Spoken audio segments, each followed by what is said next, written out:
ኢትዮጵያን ኤርትራን ሐዲስ ዜና ተሰሚዑሎ ዝወጥር እዚ ሓይሎሎም አንቶኒዮ ጉተረዝ ናብ አዲስ አበባ ኣብ ጉዳይ ኢትዮጵያን ኤርትራን ሐዲስ አኺባ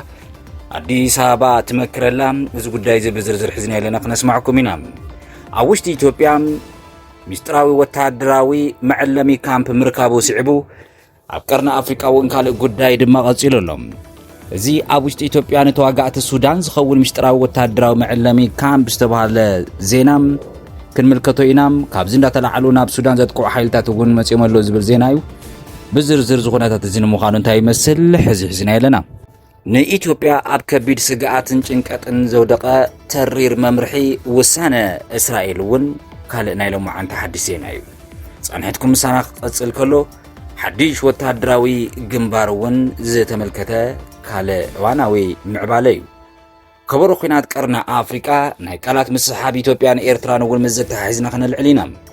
ምዃኑ ዝተኻሪሩ ዘሎ ጉዳይ ወጥሪ ትግራይን ኣብ ምስክስሕ ህወሓት ተታሒዙ ስለምንታይ ሕጂ ዝኾነታት እዚ ተላዒሉ ዝብልን ኢድ ኤርትራ ኣብ ዝሓድሽ ጎንፂ ኩነታት ኢትዮጵያን ኤርትራን ናበይ ከብል እዩ ኣብ መንጎ ትግራይ እንታይ ክትኸውን ዝብል እውን ካልእ ዝርዝር ትንታነና ኣትናፍሮም እዩ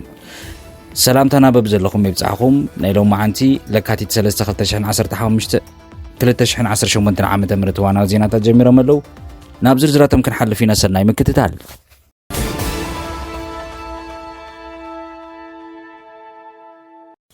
ወጥሪ ኢትዮ ኤርትራ ሓድሽ ወሳኒ ጉዳይ ምብፃሕ አንቶኒዮ ጉተረዝ ናብ አዲስ አበባ ኣብ መንጎ ኢትዮጵያን ኤርትራን ዘሎ ዲፕሎማስያዊ ወጥሪ ናብ ዝለዓለ ጠርዙ ኣብ ዝበፅሐሉ እዋን ዋና ጸሓፊ ውድብ ሕብራት ሃገራት አንቶኒዮ ጉተረዝ ናብ አዲስ አበባ ንምምፃእ ቆፀራ ሒዞም ኣለው ኣብ ሰሙን እዚ ዝካየድ ምብፃሕ ዋላ እኳ ባዕላ ሕብረት አፍሪካን ምስታፍ ዝዓለመ ይኹን እምበር እቲ እንዳገደደ ዝኸይድ ዘሎ ዞባዊ ፀጥታ ቀንዲ ኣጀንዳ ክኸውን ምዃኑ ተገሚቱ ኣሎ አንቶኒዮ ጉተረዝ ናብ አዲስ አበባ ዝመፁ ዘለው ኣብ ትግራይ ኣብ መንጎ ካልኦት ሃገራትን ዘሎ ወጥሪ ኣብ ዝለዓለ ደረጃ በፂሑ ዘሎ ምዃኑን ውድብ ሕብራት ሃገራት ስምምዕ ፕሪቶሪያ አልጀርስ ብምሉእነት ክትግበር ኩሎም ወገናት እውን ካብ ጎንፂ ተቆጢቦም ሰላማዊ ዘተ ከመርፁ ፃውዒት ዘቕርብ እዩ ጉተረዝ ቅድሚ ሰሙን ኣብ ዝሃብዎ መግለፂ ዳግም ዝለዓል ጎንፂ ኣብ ልዕሊ ሰላማዊ ሰባት ከቢድ ሳዕቤን ከም ዘስዕብ ብምጥቃስ እውን ዓብይ ስክፍታ ከም ዘለዎም ገሊፆም ነይሮም መንግስቲ ኢትዮጵያ መንግስቲ ኤርትራን ህወሓትን ጽምዶ ብዝብል ስም ተሓባቢሮም ኩናት ክኸፍቱ ይደልየለው ክብል ንውድብ ሕብራት ሃገራት በወግዒ ከስሱ ነይሩ እዩ እቲ ክሲ ኤርትራ ናብ መሬት ኢትዮጵያ ብምእታው ንዕጡቃት ትሕግዘላ ዝብል እውን ዝወሰኸ እዩ መንግስቲ ኤርትራ ነዚ ካብ ኢትዮጵያ ዝቐረበሉ ክሲ ትማሊ ትርጉም ዘይብሉ ክብል ብምምላስ ኩነታት ንምብራዕ ድሌት ከም ዘይብሎምን ኣብዚ ማኣዲ እውን ኣይንቐርብን ክብሉ እዮም ዝተዛረቡ ኣብ መንጎ ክልቲኦም ወገናት ዘሎ ምትፍናን እንዳገደደ ኣብ ዝኸደሉ ዘሎ እዋን እቲ ዋና ጸሓፊ ውድብ ሕብራት ሃገራት ምስ መራሕቲ ኢትዮጵያን ሃገራት አፍሪካን ዘካይድዎ ዘለው ዘተም ነቲ ዞባ ኣብ ካሊእ ኩናት ከድሕኖ ይኽእል ዶ ዝብል ሕቶ ድማ ዓብይ ትፅቢት ተገይሩሉ ኣሎ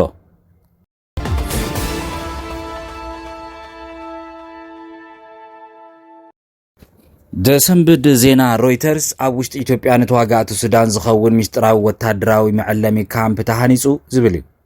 ወኪል ዜና ሮይተርስ ኣብ ዘውፅኦ ሓድሽ ናይ ምርመራ ፀብጻብ ኣብ ክልል ቤንሻንጉል ጉሙዝ ንሱዳን ኣብ ዘዳወበ ከባቢ ንሓይልታት ቅልጡፍ ደገፍ ሱዳን RSF ዝኸውን ዓብዪ ወታደራዊ መዕለሚ ካምፕ ከም ዝተሃነፀ ተቃሊዑ እዚ ፀብጻብ ብሳተላይት ዝተረኸቡ ምስልታት ካብ ላዕለዎት ሰበስልጣን መንግስቲ ኢትዮጵያ ዲፕሎማስያኛታት ዝተረኸቡ መረዳእታታት መሰረት ዝገበረ እውን እዩ ዝብል ሮይተርስ እቲ ካምፕ ኣበይ ዘሎ መንከ እዩ ዝዕለም ዘሎ እቲ ብምስጥር ተሃኒፁ ዝተባሃለ ወታደራዊ መዕለሚ ካምፕ ኣብ ክልል ቤንሻንጉል ጉሙዝ መንጌ ኣብ ዝተባሃለ ቦታ ይርከብ እቲ ቦታ ምስ ሱዳን ደቡብ ሱዳን ካብ ዘዳወቡ 32 ኪሎ ሜትር ጥራይ ድማ ርሒቑ ዝርከብ ኮይኑ ንስትራቴጂካዊ ምንቅስቃስ ሰራዊት እውን ምቹ ምዃኑ እዩ ዝግለጽ ዘሎ እቲ ካምፕ ብገንዘብ ዝድገፍ ወታደራዊ መዕለሚ ዝቐርበሉ ብሕብራት ዓረብ ኤምሬትስ ከም ዝኾነ ዝንገር ዘሎ ኾን ከሎ እቲ ዝገርም ድማ ኣብቲ ካምፒ ዝዕለሙ ዘለው መብዛሕትኦም ኢትዮጵያን ምዃኖም ምንጭታት እዮም ዝሕብሩ ብተወሳኺ ዜጋታት ሱዳን ደቡብ ሱዳን እውን ኣብኡ ይዕለሙ ኣለው ዝብል እዩ እቲ ብሳተላይት ዝተረኸበ ልዕሊ 640 ድንኳናት ተተኺሎም ዝተረኣዩ ኮይኑ እቲ ካምፕ ብጠቕላላ 10,000 ተዋጋእቲ ናይ መሓዝ ዓቕሚ ከም ዘለዎ እውን ተገሊጹ ኣሎ ሮይተርስ ኣብ ፀብጻብ ከም ዘስፈሮ ነዚ መሰልጠኒ ካምፕ ናይ ሙዳብን ናይ መምራሕን ሓላፍነት ዝወስዱ ናይ ኢትዮጵያ ምክልኻል ሰራዊት ድሕንነት መራሒ ዋና ጀነራል ጌታቸው ጉዲና ምዃኖም እዩ እዚ መረዳእታ ካብ ላዕለዎት ሰበስልጣን ኢትዮጵያ ናይ ድሕንነት ትካላት ብዝተረኸቡ ምስጢራዊ ሰነዳት ዝተረጋገፀ ምዃኑ እውን እዚ ዜና ገንዚቡ ኣሎ። እቲ ምርመራ ከም ዘርእዮ ካብቲ ካምፕ 53 ኪሎ ሜትር ርሒቑ ዝርከብ መዕርፎ ነፈርቲ ኣሶሳ ኣብ ዝሓለፉ ነሓሰ ጀሚሩ ዓብዪ ናይ ምስፍሕፋሕ ስራሕቲ ይግበረሉ ኣሎ። እዚ ስራሕቲ እዚ ነቲ መዕርፎ ነፈርቲ ናይ ድሮን ማእኸል ድሮን ኮማንድ ሴንተር ንክኸውን ተባሂሉ ዝተገበረ ምዃኑን ብሳተላይት ዝተረኸቡ ምስልታት እውን ነርድዮ ኣሎ። ብተወሳኺ ናይ ሕብራት ኤምሬት ናይ ሎጂስቲክስ ኩባንያ ጉሪካ ግሩፕ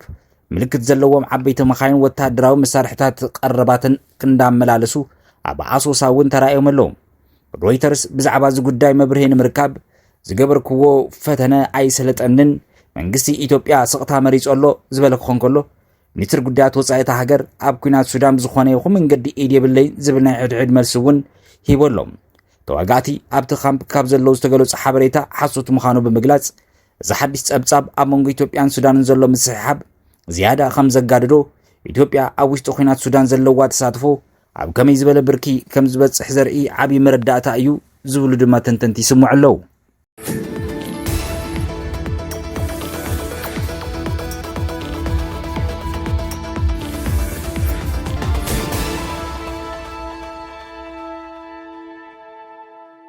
ውሳነ እስራኤል ንኢትዮጵያ ኣብ ከቢድ ስጋኣት ተጥሒልዋ ኣሎ። መንግስቲ እስራኤል ኣብ ዝቐረባ መዓልቲ ኣብ ልዕሊ ኢትዮጵያን ስደተኛታት ዘመሓላልፎ ውሳነ ኣብቲ ሃገር ንዝነብሩ ኣማኢት ወገናት ኣብ ከቢድ ጭንቀት ከም ዘውደቐ ገይሩ ኣሎ። እዚ ውሳነ ዝመጽእ ዘሎ ኣብ መንጎ መንግስቲ ኢትዮጵያን ሕወሓትን ዳግም ኩናት ክለዓል ይኽእል እዩ ዝብል ስጋኣት ኣብ ዝተፈጠረሉ እዋን ምዃኑ ድማ እቲ ጉዳይ ዝያዳ መሰከፊ ገይርዎ ኣሎ። ሚኒስትር ጉዳያት ወፃኢ እስራኤል እቶም ስደተኛታት ክሳብ መጻኢ ሚያዝያ 18 ከምኡ ብቆጻጽራ ኢትዮጵያ ድማ ሚያዝያ 26 ካብቲ ሃገር ለቆም ክወፁ መምርሒ የውፅእ ኣሎ። ብመሰረት ጸብጻብ ታይምስ ኦፍ እስራኤል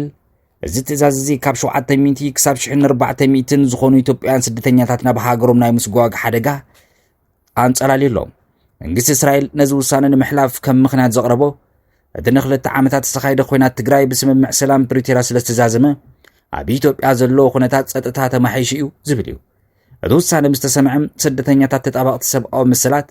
ናብ ኣደባባይ ብምውፃእ ተቃውሞኦም ኣስሚዖም ኣለዉ።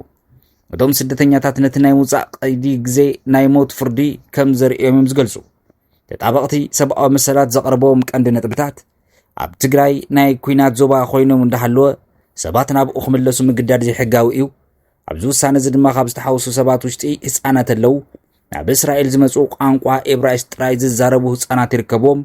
እዞም ህፃናት እውን ናብ ዘይፈልጥዎ ሃገርን ቋንቋን ክስገጉ ምውሳን ዘስቅ እዩ ዝብል እዩ። እቲ ዝዓበየ ምስሕሓብ ዝፈጥር ዘሎ ድማ ኣብ እስራኤል በዓላ እተመሓላልፎ ዘላ መምርሒ እዩ። ሚኒስትር ጉዳያት ወፃኢ እስራኤል ብሓደ ገጽ ናብ ትግራይ ዝግበር ጉዕዞ ሓደገኛ ስለ ዝኾነ ዜጋታት ከይትኸዱ እንዳበለ መጠንቀቕታ ይወፅእ። በቲ ካልእ ገጽ ድማ ነቶም ስደተኛታት ኣብ ኢትዮጵያ ሰላም ስለ ዘሎ ተመለሱ ምባል እዩ። ንባዕሉ ዝጋጮ ድማ ግብዝና ዝመልኦ ውሳነ እዩ ክብሉ ተጣበቕቲ መሰላት ነዚ ብምግላጽ ይነቕፉ። እስራኤል ንዝቐረበላ ተቃውሞ ኣብ ዝሃበቶ መልሲ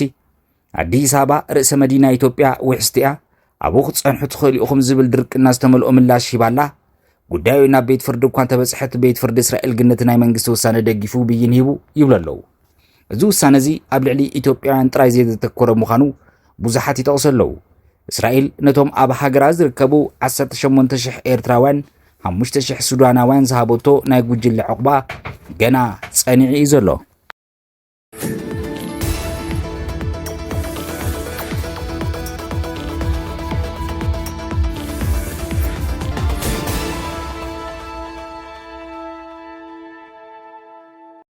ሓድሽ ወታደራዊ ግንባር ኣብ ቀርኒ ኣፍሪካ ሶማልያ ሃገራት ዓረብ ኣንጻር ምንቅስቓስ እስራኤል ኣብ ዞባ ቀርኒ ኣፍሪካ ዘሎ ጂኦፖለቲካ ውጥረት ናብ ዝለዓለ ጠርዙ ደይቦ ኣሎ። ሶማልያ ንእስራኤል ንምምካት ምስ ሓያላት ሃገራት ዓረብ ዝኾና ግብፂ፣ ስዑድ ዓረብ፣ ኳታር፣ ቱርኪ ብምትሕብባር ሓድሽ ወታደራዊ ግንባር መስሪታ ኣላ። ትማሊ ኣብ ሪያድ ሶማልያ ስዑድ ዓረብ ሓበራዊ ወታደራዊ ምትሕብባር ንምጥንኻር ሓድሽ ስምምዕ እውን ተፈራሪመን። እዚ ስምምዕ እዚ ምስቲ ሶማልያ ምስ ግብፂ፣ ቱርኪ፣ ኳታር ዝገበረቶ ስምምዕ ተደሚሩ ሓድሽ ግንባር እውን ፈጢሩ ኣሎ። እስራኤል ንሶማሊላንድ ሃገራዊ ኣፍልጦ መሃባ ንመንግስቲ ሶማልያ ኣቆጢዑ ኣሎ። ሶማልያ እስራኤል ብምኽንያት እዚ ኣፍልጦ እዚ ኣብ ገምገም ቀይሕ ባሕሪ ወታደራዊ ዓስከር ክህልዋ ይኽእል ዝብል ከቢድ ስጋኣት እውን ኣትይዋ ኣሎ። ግብፂ ምስ ግድብ ህዳሴ ተታሒዙ ምስ ኢትዮጵያ ዘለዋ ምትፍፋን ስዒቡ ኣብ ዙርያ ኢትዮጵያ ዘለዋ ሃገራት ካብ ሱዳን ክሳብ ጅቡቲን ሶማልያን ዲፕሎማሲያዊ ወተሃደራዊ ስርሒታት ኣስፊሓላ ንሶማልያ እውን ናይ ኩናት መሳርሒ ክሳብ መቕረብ እውን በፂሓ ዘላ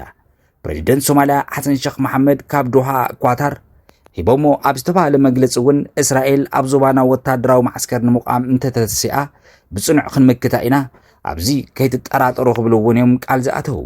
እዚ ምንቅስቓስ ሃገራት ዓረብ ሶማልያ ንጸጥታ ቀይሕ ባሕሪ ቀርኒ ኣፍሪቃ ናብ ዘይተፈለጠ ኣንፈት ይወስዶ ከም ዘሎ ይግለጸሎም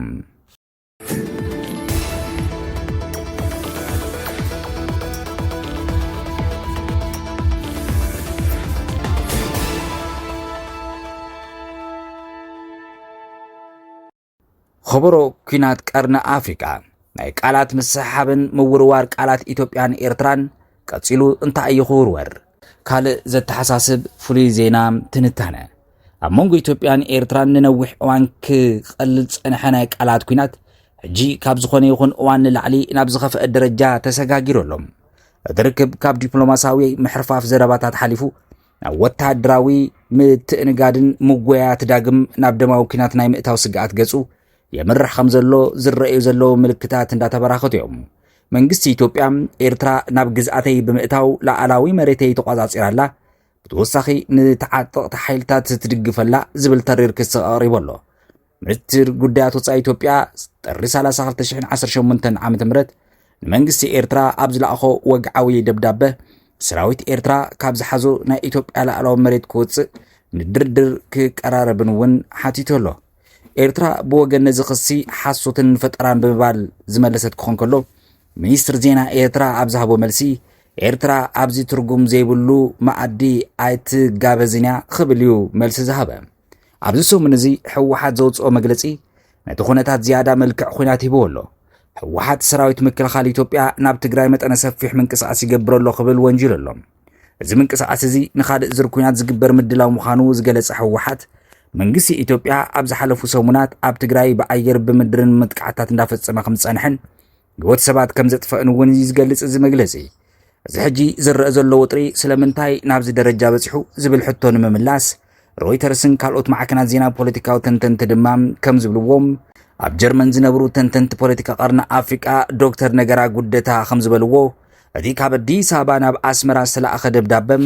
ኤርትራ ኣብቲ ኣብ ቀረባ እዋን ኣብ ዶባት ትግራይ ኣምሓራ ዓፋር ከም ጸለምትን መጋልን ኣብ ዓላን ዝተለዓለ ጎንፂ ኢደለዋ ካብ ዝብል ግምገማ ዝተለዓለ እዩ መንግስቲ ኢትዮጵያ ኤርትራ ነቲ ሰላም ስምምዕ ፕሪቶሪያ ንምዝራግ ትሰርሕላ ዝብል እምነት ስለ ዘለዎ ነቲ ደብዳቤ ብተሪር ቃላት ክጽሕፎ ተገዲዱ ዝብል እዩ ኣብ ኣዲስ ኣበባ ዩኒቨርሲቲ ፖለቲካ ሳይንስ ተመራማሪ ደረጃ ይመር በወገኑ እዚ ደብዳቤ ሃንደበታዊ ዘይኮነ ብውጥን ዝተዳለወ እዩ መንግስቲ ኢትዮጵያ ናይ ባሕሪ ኣፍ ደገ ንምርካብ ዘለዎ ድሌት ዓለም ለኻዊ ተቐባልነት ንኽህልዎም ላዕላውነተይ ተደፊሩ ዝብል ሕጋዊ ምስምስ የዳሎ ከም ዘሎ ይትንተን ኢትዮጵያ ባሕሪ ስለ ዘድልየኒ ክዋጋኤ እንተኢላ ዓለም ክትኹንን እያ ስለዚ መሬተይ ስለ ዝተታሕዘ ላዕላውነተይ ንምክልኻል ስጉም ትወስድ ኣለኹ ምባል ግን ዲፕሎማስያዊ ዕቑባ ይህባ ይብል ኣይተደረጀ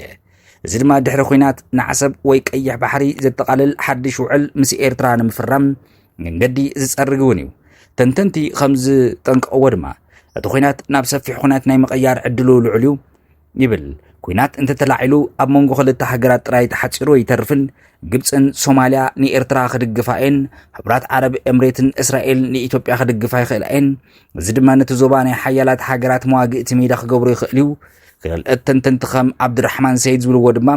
እዚ ጎንፂ እዚ ከም ኢትዮጵያ ሱዳን ሶማልያ ዝበላ ሃገራት ናብ ምብትታን ከምርሕ ከም ዝኽእል ይጠንቀቁ ኣብ ኤርትራ እውን ተመሳሳሊ ፖለቲካዊ ቅልውላው ከስዕብ ከም ዝኽእል ብምግላጽ